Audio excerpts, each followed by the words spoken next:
Okay, so I did not want to have to make this video.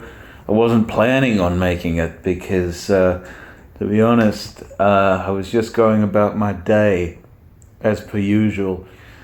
And I had ordered a book online and it was said to arrive today. And I opened it. And,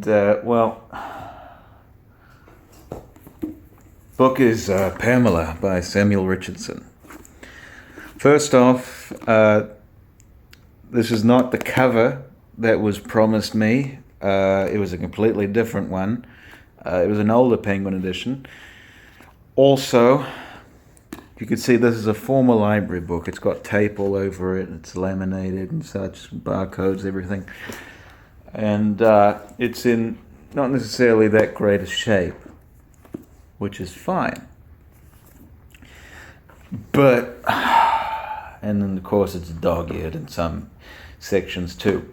But the one thing I cannot stand with buying used books, you know what this thing is this was not, I don't believe that this was advertised in the eBay listing, but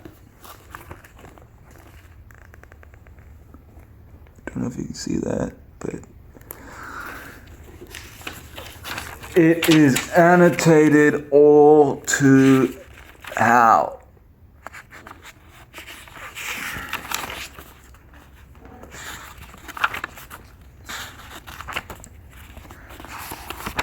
That, and it's probably water damage too. I don't know. It may be. Who knows? But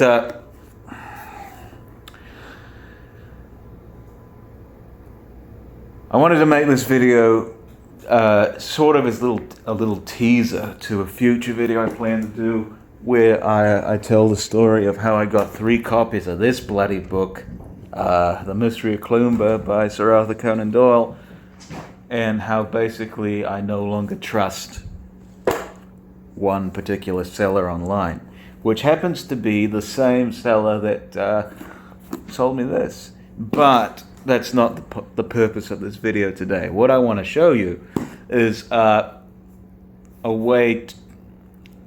way to annotate books and a way not to annotate books. Now, I've been against annotations for years, ever since I've been in school.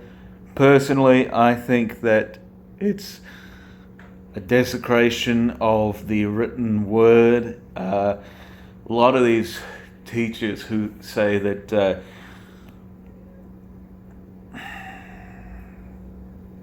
it helps you, I guess,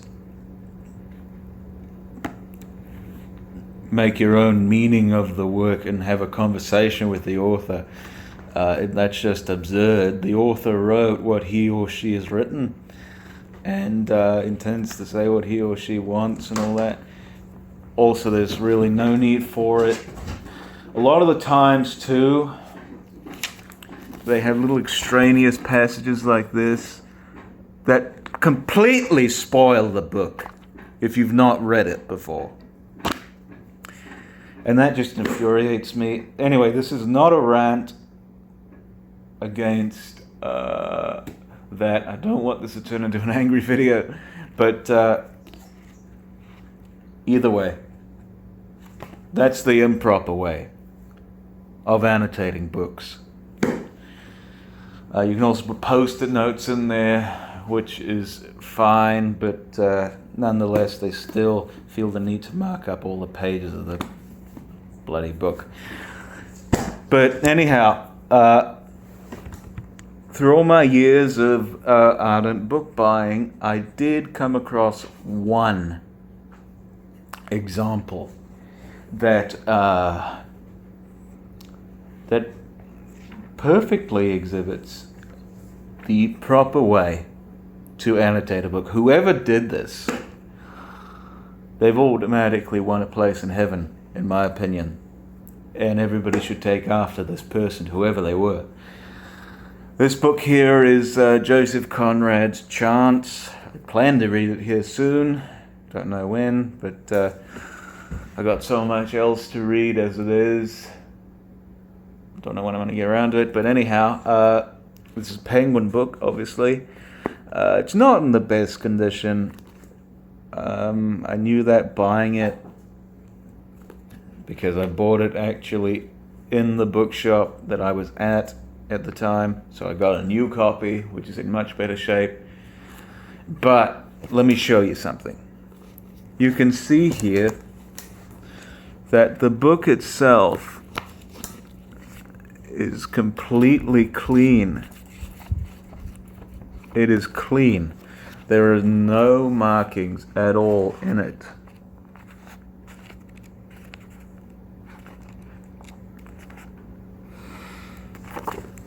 So, where are these annotations then? Okay, well, you see back here, there's a post-it, page 302, paragraph 2, being a woman, and also page 326, paragraph 2, a man who. And then they just wrote out little bits of the quote here. Of course, that little sheet of paper is falling out. That's probably another reason why I've gotten another copy. But let's just go to those pages.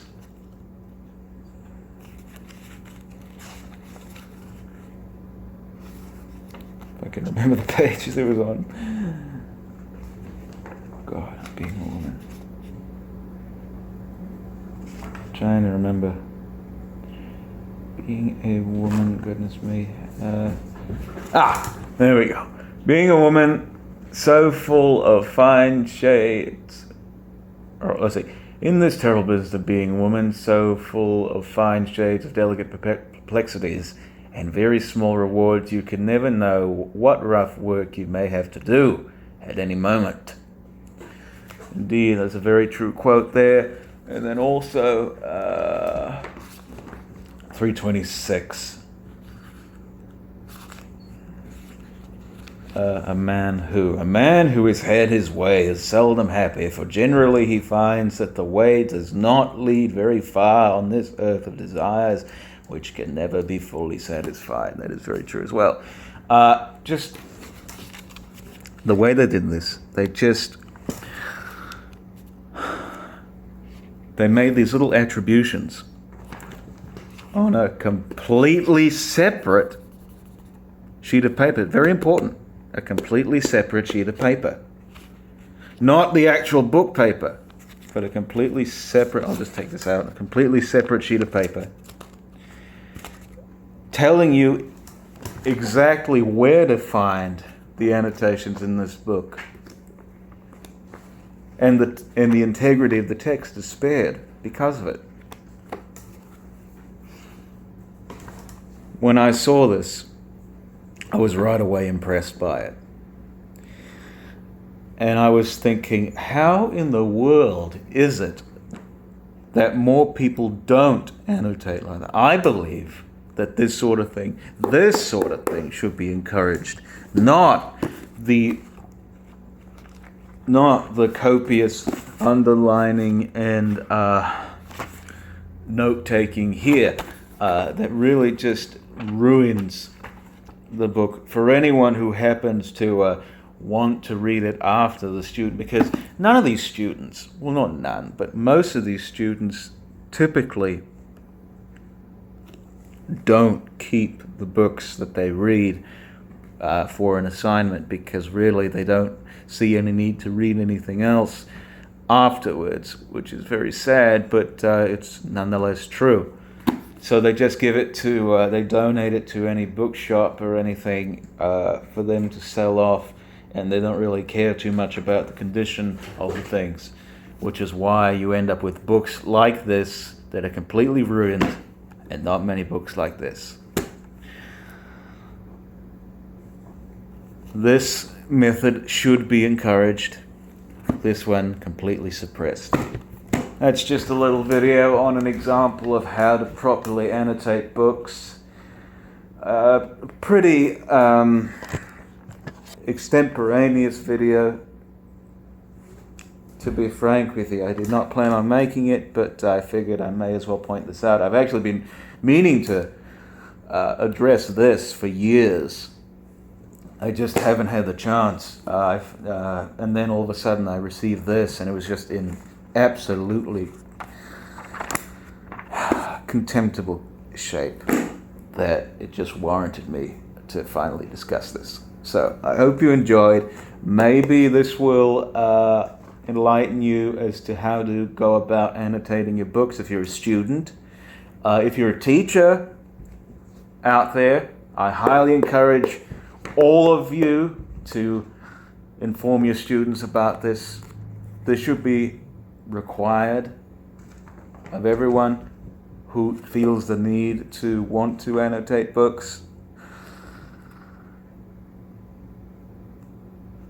And also, I think that if this sort of thing is encouraged, all of these notes and such from years past, all of these are bound to drum up memories of a horrible time reading the book, if these people ever decide to go back and reread it, which is very unlikely. Here, you don't have that issue. None whatsoever. Anyhow, that's it. This video is way too long now, and I'm going to go read something. Not this, not Pamela, which I was planning to read, but now I can't because the book is ruined. And we'll see you soon. Cheers. Sorry, I was in the middle of uploading this video, but I just had to show you this. This idiot, whoever it was that decided to annotate this book, put little scribblings, just little, pretty much meaningless scribblings all over this thing, which seemed to have no purpose whatsoever.